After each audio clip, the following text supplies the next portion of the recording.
Assalamualaikum jama julbe wonbe siwude fode ay mas yallo kala ko wontiro nder aduna o hare mede hewriyo mede tori Allah bay ko Allah woni wawdo mo ronkata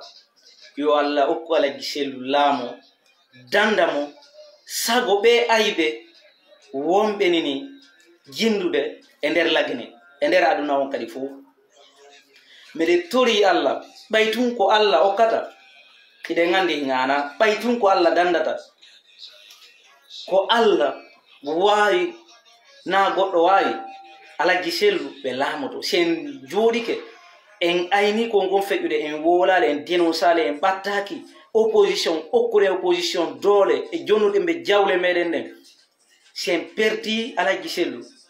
en hebata ala giselu baw wallahi en hebata wa mako aduna mede tori non Allah baytun ko Allah woni oko mede felliti à 100% billahi ala giselu be lamoto dagina be inne no satta ya satta me billahi baytun ko Allah o kata lamu ala giselu be lamoto lagine kaneba mede tori Allah bay ko Allah woni wawdo so inni si on tampi baytun Allah wi so on tampi fewte yan torodolam mi okam wallahi sen fewte ala giselu Allah en tori ke mo ala giselu fi o lamu be lamoto e ala giselu ko ari deje tay parti on wa irawani me ala giselu fabrikiande FDG ande woni parti c'est-à-dire parti national parti andaro parti njano hande FDG kala ko yara nder aduna on ay FDG ayidi ani ay FDG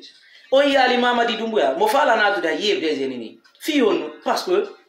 pays utiliser banta yike be yabe wada serage FDG ma mouvement des informateurs partout wada campagne inde logo FDG on accelum shafala FDG Mamadi Doumbouya natu gol FDG arunata FDG wona militant jule yankadi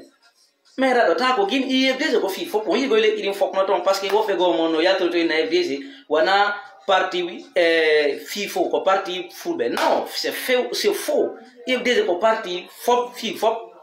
e kadi meden fala yo la giselu lamo mede communica wowi serag no yalta inna no meden fala na parti on lamo arana opposition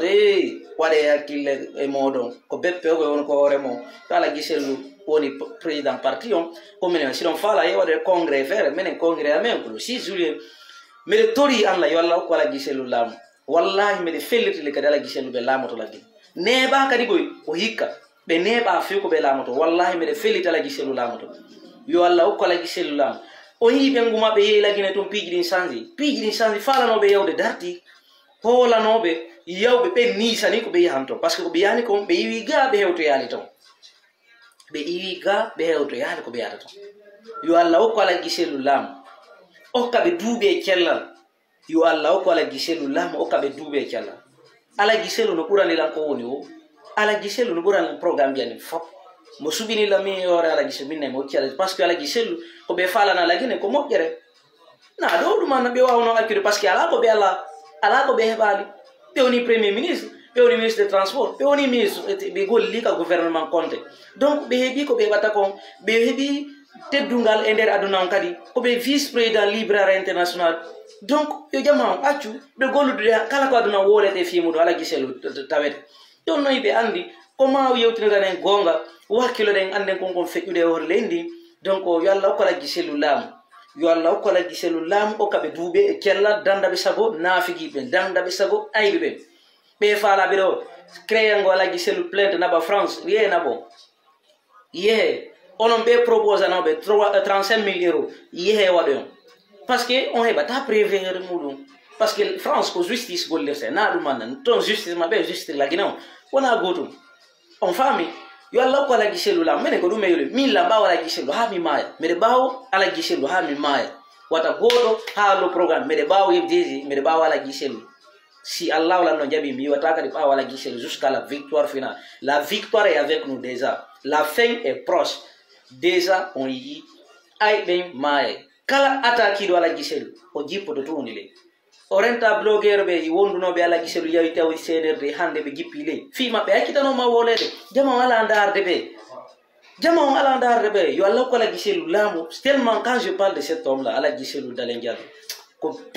kera on brillata donc mais tori Allah yo Allah ko la giselu lamu danda be sago be yimbe nafiki be yimbe aybe yimbe be anda on Guinée no tappi e ore a très bientôt fode ay mas yallo sukamo dingira yo Allah ko la gisel lamu danda be aybe mabbe